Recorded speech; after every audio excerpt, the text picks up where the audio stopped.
こ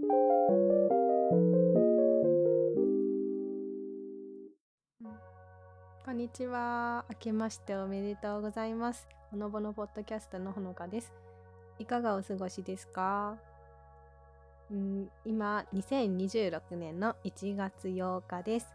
2025年終わって2026年になりました。皆様、いかがお過ごしですか？お元気ですか？前回のポッドキャスト聞いてくれてありがとうございました。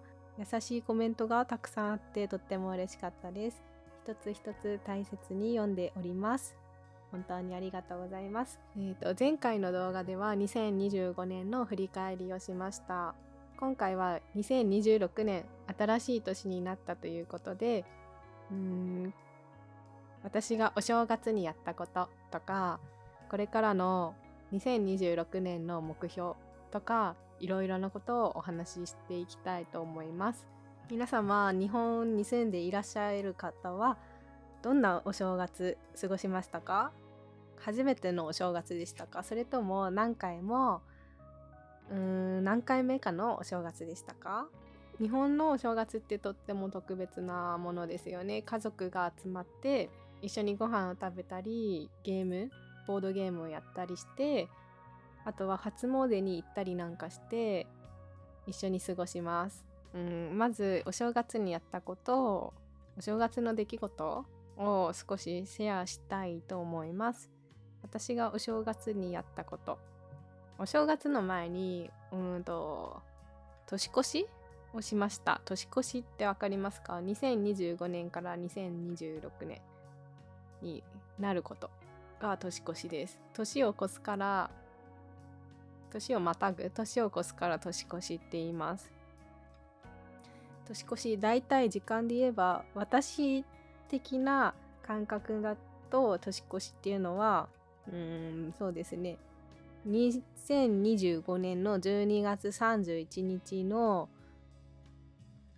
31日から2026年夜中の0時、夜中の12時になる頃を私の感覚では年越しです。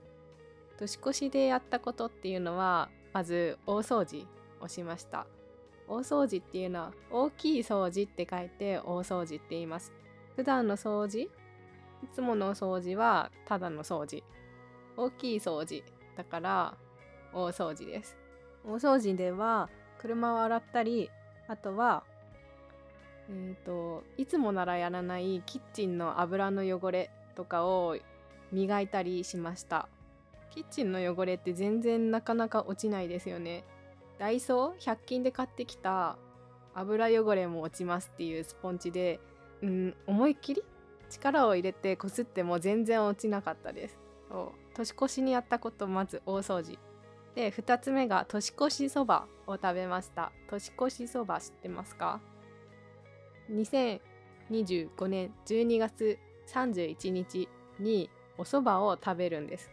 12月31日に食べるお蕎麦を年越しそばって言います。なんで食べるかっていうと、いろんな昔話って言うんですかがあるんですけど、お蕎麦を食べると細く長く生きることができる、長生きできる、健康にっていう意味があるので、年越しそばを食べると言われています。今からお餅を焼いてる動画をちょっと紹介しようと思います。これはみかんです。私の家ではみかんの皮を干しといて、後でお風呂に入れてます。お餅焼きます。コンセントにプラグを差し込んで、これがオーブントースターです。これはお餅。お餅ってめっちゃ美味しいよね。お餅をオーブントースターの中に入れていきます。バイバイ。お餅よく焼けるといいな。時間は適当に決めています。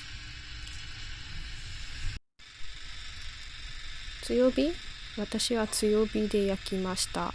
弱火、中火、他にも温めっていうのがあるんですけど、設定が強火だったのでそのまま強火で焼きました。めっちゃ燃えてる。焼いてる間にちょっとうちの猫のちゃちゃ丸を紹介します。いつもこうやって、出窓でお外を見ています。あら、こんにちは。かわいいです。お餅をひっくり返そうと思ったら下に落ちちゃって苦戦しています。取るのに苦戦しています。オーブントースターめっちゃ熱いのでちょっと怖かったです。めっちゃ熱い。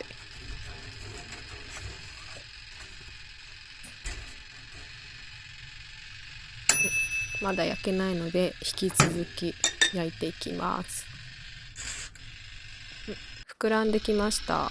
プスプス音が言っていますよね。プスプスってめっちゃ美味しそう。焼き上がりました。ふっくら膨らんで美味しそうなお餅。お正月になるとどうしてもお餅ってたくさん食べてしまいますよね。だから太っちゃう。困りますよね。ではポッドキャストの続きをどうぞご覧ください。年越しにやったこと、大掃除、年越しそば、あともう一つが紅白歌合戦を見ました。紅白歌合戦知ってますか？日本の12月31日大晦日にある歌番組です。いろんな歌詞が出て今年流行った曲を歌ってくれます。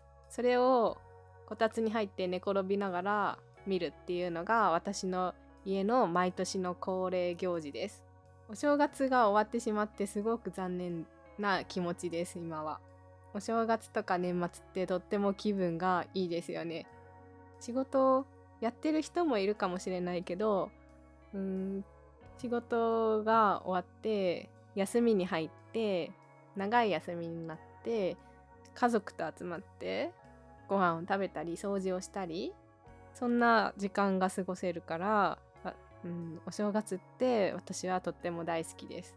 そうだから私がお正月の前にやった年越しでやったことは大掃除、年越しそばを食べる、あと紅白歌合戦、音楽番組、歌の番組を見る、この3つをやりました。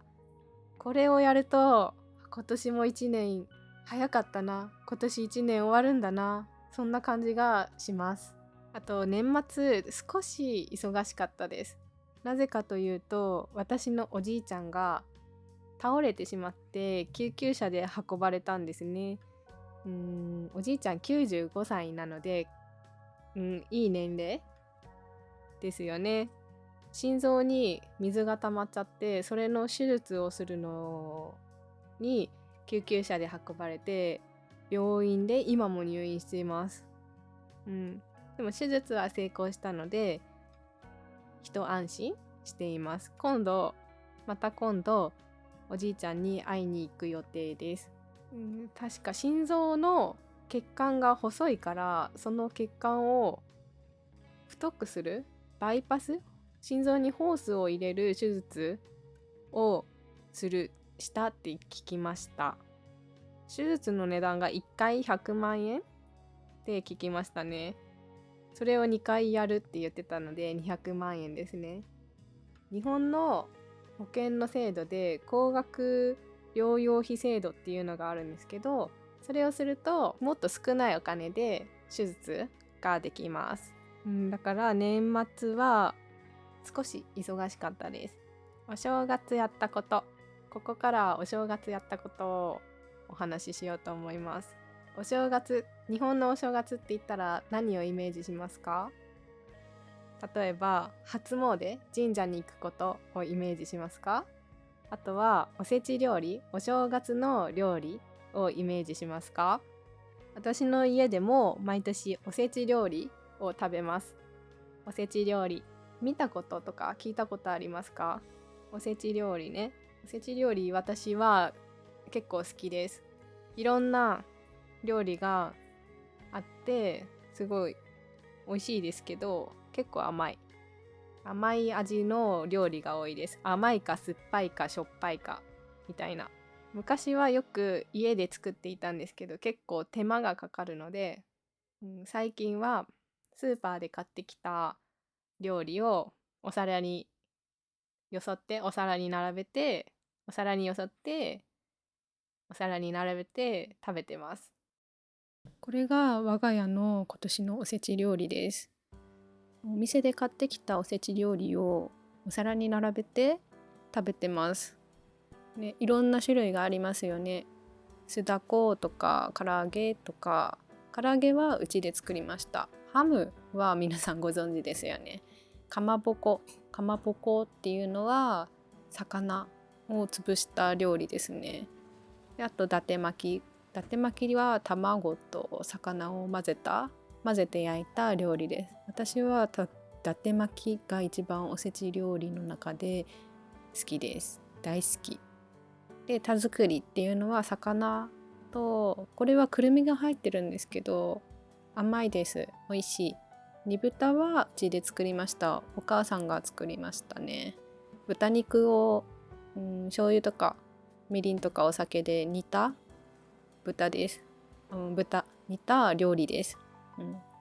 なますも美味しいです。なますは大根と人参を細く切ってお酢と砂糖で漬けた食べ物です。酸っぱくて、さっぱりしていてとっても美味しいです。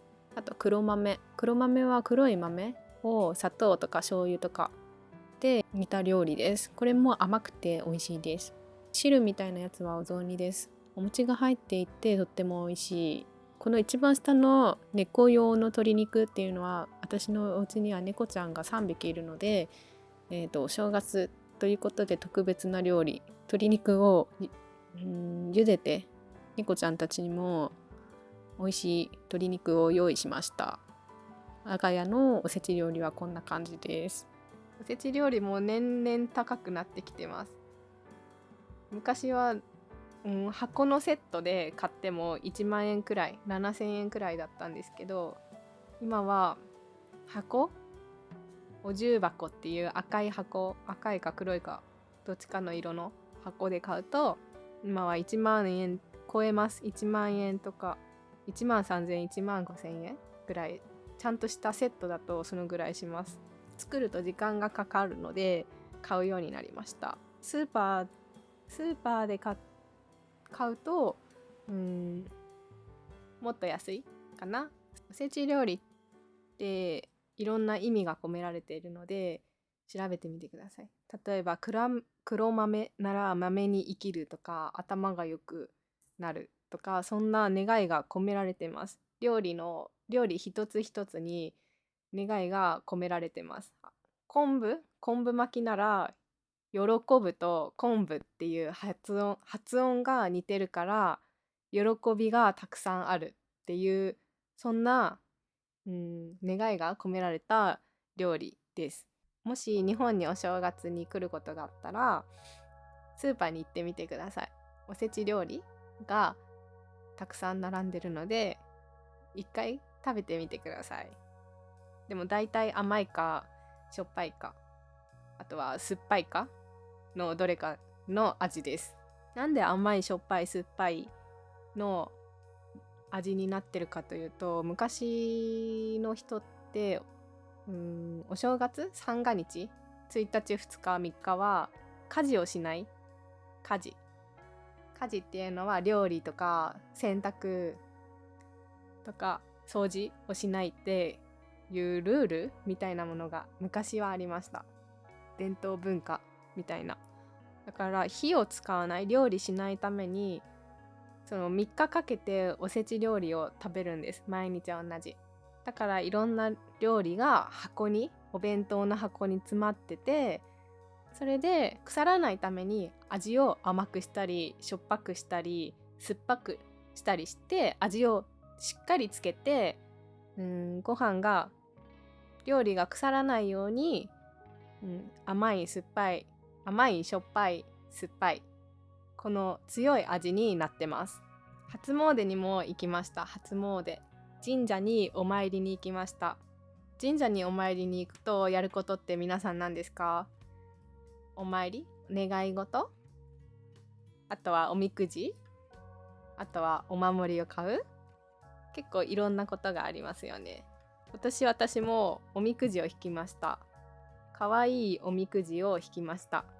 どんなおみくじかというと、猫のおみくじです。めちゃくちゃ可愛くないですか？猫のおみくじ。運勢は中吉でした。中吉は上から2番目の運勢です。1番上が大吉、2番目が違うわ。上から3番目の運勢です。1番上が大吉、2番目が吉、3番目が中吉、で4番目が小吉、その次が5番目が末吉、その次が6番目が凶で、一番悪いのが大凶です。なので私は上から3番目にいい運勢でした。大吉、吉、中吉、上から3番目の運勢でした。ちょうどいいんじゃない？中吉ぐらいがと思います。なんかこれ面白くて見えないね。あなたの猫理解度 70% って書いてあります。超面白い。私の家には猫が3匹いるんですけど、猫をどれくらい理解しているかはあなたは 70% ですよっていうのが書いてあって、これは面白いおみくじですね。面白い、かわいい。もし日本の神社にあったらやってみてください。めっちゃかわいい。これにゃんこみくじって書いてあります。にゃんこみくじ。お正月はおせち料理を食べて初詣に行きました。あとお年玉。お正月といえばお年玉もありますね。お年玉聞いたことありますか？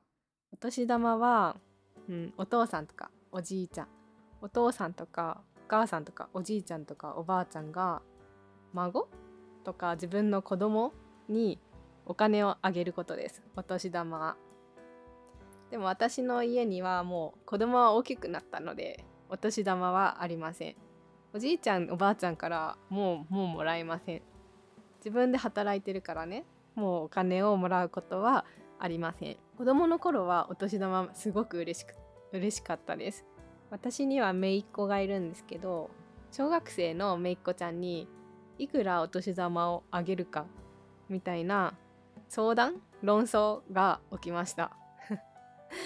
私のお父さんは1万円をあげたらいいって言ってよ、私のお母さんは3000円、多くても、5000円って言っていて、私と私の妹は1万円は多すぎる、5000円も小学生多くない？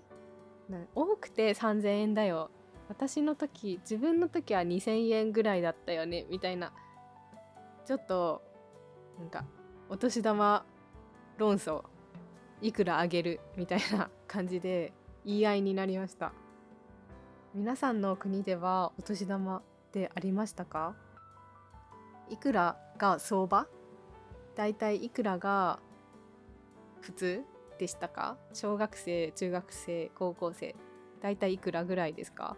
私のイメージでは小学生は1000円から3000円くらいのイメージ。中学生も3000円から多くて5000円のイメージです。で、高校生になって7000円とか5000円から1万円なのかな、そんな感じですけど、1万円はなんか多いと思う。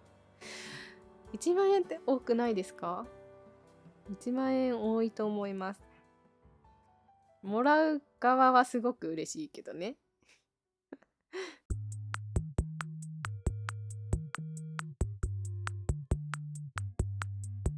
だからお正月は初詣、おせち料理、お年玉、この3つのイメージがありますね。お正月に大きいショッピングモール、ショッピングセンターに行くと初売りっていうのがあって、お得にお買い物ができます。だけど私はそれにはあまり行きたくないです。人がすっごいたくさんいるところが苦手なので、うー私はいくらお得だからといって初売りにはあまり行きたくないですね。今年の目標についてお話ししたいけど、まだ頭の中に今年の目標がまとまっていません。皆さんの今年の目標って何ですか？今年の抱負？今年こういう風になりたいとか、今年ああいう風になりたいとかってありますか？私はまだまとまってなくて、皆さんにシェアできるぐらいまで言語化できてないので、また今度これはお話できたらいいなと思っています。今年の抱負、もう少しでまとまりそうな感じなので、今回は保留でお願いいたします。今年の抱負じゃないけど、私の性格は石橋を叩いて渡るタイプです。石橋を叩いて渡る。わかりますか？石橋を叩いて渡るっていうのは慎重な性格ですね。皆さんは行動が先ですか？それとも、たくさん考えてから行動するタイプですか？とりあえずやってみるタイプですか？私は石橋を叩いて渡るタイプなので、考えすぎて考えて行動がなかなか起きないタイプです。腰が重いです。腰が重いっていうのは、慎重とかなかなかやらないっていう意味ですね。なかなか行動しないっていう意味。だから私は石橋を叩いて渡る。むしろ石橋を叩きすぎて、その渡る橋がなくなってしまう、橋が壊れてしまうタイプなので、今年は行動したいと思っています。目標抱負はまだシェアできる、さっきも言ったようにシェアできるくらいに言語化できてないので今言えないんですけど、ふわっとしたものは、たくさん行動できる、考えすぎずにやりたいって思ったことはやって、食べたいって思ったものは食べて、見たいって思ったものは見て、行きたいって思ったところには行けるように行動力が欲しいですね。行動していきたい。行動する1年に、2026年にしたいですね。行動できる1年にしたいですね。話が変わるんですけど、もうすぐ私の車の車検が切れるんですよ。車検が切れるっていうのは、車の点検をしなくちゃいけない。2年に1回、日本では2年に1回車の点検、悪いところがないか見る必要があります。私の乗ってる車も結構古くて、もう10万キロ乗ってます。10万キロ以上乗ってます。10年以上乗っているので、少し直す部分が出てくるよって車のお店の人に言われてて、車検にいくらお金がかかるのかすごい今から怯えています。去年は15万ぐらいかかった。2年前は15万12万ぐらいかかって、今年は10万キロ超えてるし、古いから多分怖いんですよ。20万とか言われたらすごい怖いです怯えてます今から。車を手放すか。でも手放して新しい車にするにも、新しい車もすごいお金がかかるから車検に出すんですけど、その金額に怯えております。怖いよ。車がなくても生活できるところに住みたいですでは今日はこの辺で終わりにしようと思います。お正月の年越しの話、年末の話とお正月の話を少ししました。皆さんの一年も素敵な一年になることを心から祈っております。それからメッセージフォームからお便りもお待ちしております。悩み相談とか楽しかったこととか良かったことなど、このポッドキャストで皆様にも一緒にシェアしていけたらいいなと思っています。お待ちしております。あとインスタグラムにもフォローしてくださいね。猫の写真とか可愛いのたくさんあるので、インスタグラムも見てみてください。それから日本語のレッスンもしているので、もしよかったら一緒にお話ししましょう。それでは皆様の1年が素敵なものになりますように、今年もよろしくお願いいたします。2026年もよろしくお願いいたします。それではまた次のポッドキャストでお会いしましょう。バイバイ、またね。